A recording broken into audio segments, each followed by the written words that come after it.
आई एकविरा देवीच्या चरणी वंदन करतो। कालच घटस्थापना झाली आहे आणि आई दुर्गा माता, आई एकविरा सगळ्यांचा जागर सुरू झाला आणि या नवरात्रीच्या पावन अतिशय या पवित्र 9 दिवसामध्ये मला देखील आई एकविरेचं दर्शन झालं। मी भाग्यवान समजतो स्वतःला।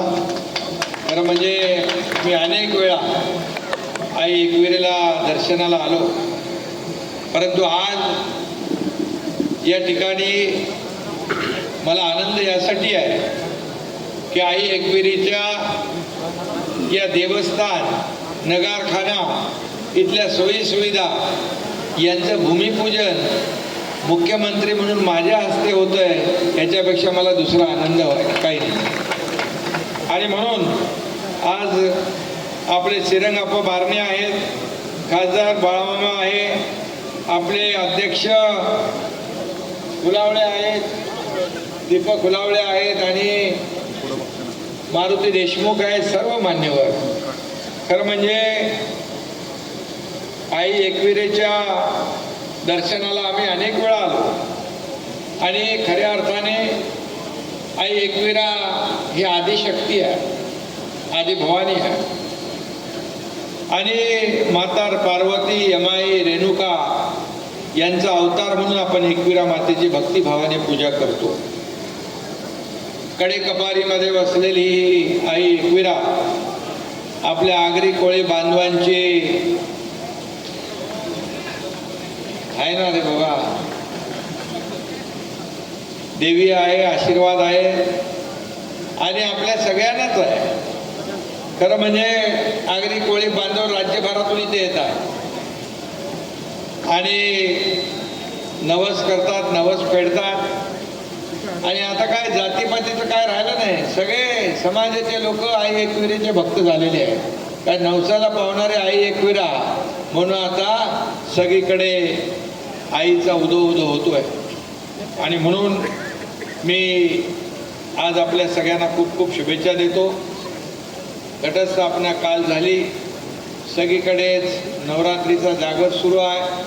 संपूर्ण महाराष्ट्रात नाही, देशभरामध्ये आज आपण पाहतोय की खूप मोठ्या उत्साहात, जल्लोषामध्ये नवरात्रीचा उत्सव सुरू झाला आहे आणि अशा या पावन पर्वामध्ये आज भूमिपूजन होतं आहे। यासाठी गडावरील पायऱ्याची दुरुस्ती, संरक्षण भिंत, मुख्य मंदिराची दुरुस्ती, विश्रांती कक्ष अशा सर्व कामांना 39 कोटी रुपये आपण दिलेले आहेत आणि गडावर येण्यासाठी लागणाऱ्या सुविधांसाठी खासदार आपले श्रीरंगाप्पा बारणे सारखा प्रयत्न करत होते, पण त्याला योग यावा लागतो आणि आईच्या कृपेने मुख्यमंत्री झालो आणि ते योग आला भूमिपूजनाचा। मला खरंच अभिमान आहे आणि समाधान आहे। खरं म्हणजे आईची सेवा करण्याची संधी मला मिळते आहे आणि मी एवढंच सांगतो, नगारखाना असेल, स्तंभ असेल, समाधीच्या जीर्णोद्धारासाठी मंदिर परिसरातील जी काही कामं असतील, रांग मंडप असेल, ही सगळी जी कामं आहेत, तुम्हाला 39 कोटी जर पुरले नाही तर जेवढे पैसे लागतील ते सर्व पैसे या ठिकाणी दिले जातील। शेवटी आई एकविरेच्या आशीर्वादानेच आपण सगळे या मंदिरांचा, गडकोट किल्ल्यांचा जो विकास करतोय। फक्त या पायऱ्या ज्या आहेत अतिशय चांगल्या जरा घडणावळ करून घ्या, म्हणजे हे आपलं प्राचीन मंदिर आहे, आपलं ते कुठंही त्याला जे रूप आहे त्याला आणखी कसं सुंदर करता येईल, इथे आणखी काय काय सुविधा देता येतील ते नक्की आपण देऊ। रोपवेचं देखील काम या ठिकाणी करायचं ना आपल्याला, तेही करायचं आहे आणि आताच मी MSRDC अधिकाऱ्यांना सांगितलेलं आहे, अनिल गायकवाड यांना, खाली जो हायवे आहे त्याला जो ब्रिज बनवायचा आहे कार्ला फाटा ॲक्सिडेंट होतात आणि कार्ला फाट्याला पण 45 कोटी ब्रिजला मंजूर केले जातात. त्याचं देखील काम लवकर सुरू होऊन जाईल. आणि म्हणून मी एवढंच सांगतो, ही आपली अतिशय प्राचीन अशी आई एकविरेच्या आशीर्वादाने आम्ही देखील सर्वसामान्यांचं सरकार म्हणून काम करतो. माझ्या येताना लाडक्या बहिणी पण भेटल्या, लाडके भाऊ पण भेटले आणि लाडके शेतकरी पण भेटले, लाडके ज्येष्ठ पण भेटले. आता ते ज्येष्ठ पण डायरेक्ट अयोध्येला ट्रेनने रवाना होऊ लागले. देवदर्शन.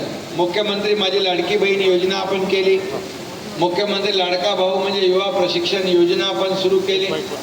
आता त्यांना स्टायपंड मिळणार, प्रशिक्षण भत्ता मिळणार आणि त्याचबरोबर मुलींना उच्च शिक्षण, डॉक्टर, इंजिनियर, वकील व्हायचं तर सरकारने सर्व जबाबदारी उचलली आहे. शेतकऱ्यांसाठी अनेक आपण निर्णय घेतलेत. बळीराजा हा आपला मायबाप आहे आणि म्हणून अन्नदाता मायबाप त्यालाही वाऱ्यावर कधी सोडणार नाही आम्ही. त्यासाठी देखील अनेक योजना आम्ही केलेल्या आहेत आणि म्हणून सर्वसामान्यांचं सरकार एकावर एक अशा प्रकारचे निर्णय आपण घेतोय. आणि म्हणून खऱ्या अर्थाने आई एकविरेच्या चरणी मी पुन्हा एकदा वंदन करतो. आणि कार्ला आपल्या ज्या बुद्ध लेणी आहेत ऐतिहासिक, त्याचा विकास करायचा आहे.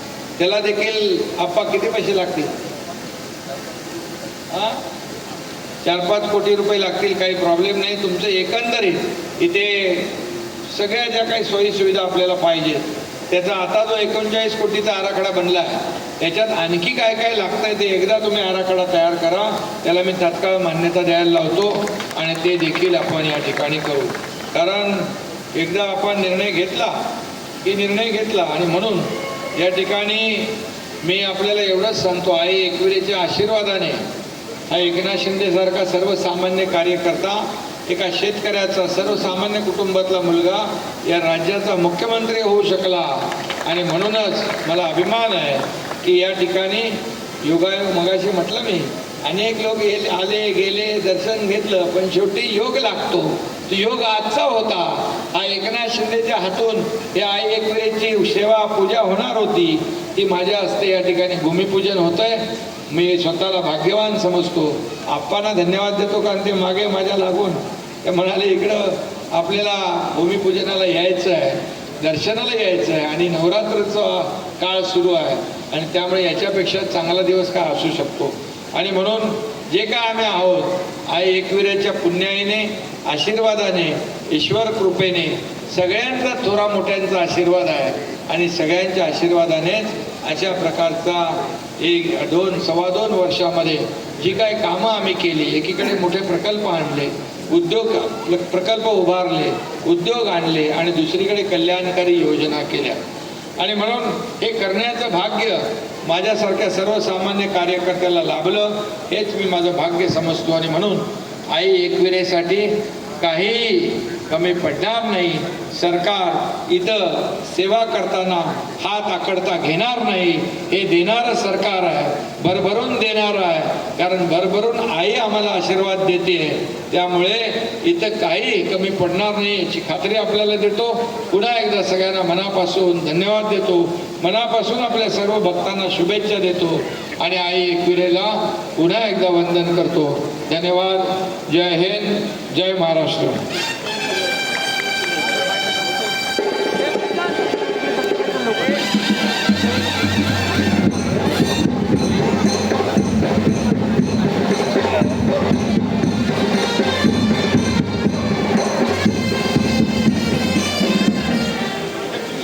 अध्यक्षाने पोलीस चौकीची मागणी केलेली आहे. एक गाडी पाहिजे, पोलीस चौकी पाहिजे. त्यासाठी मी तात्काळ DG मॅडमशी बोलतो आणि पोलीस चौकी देखील आपण या ठिकाणी करूया.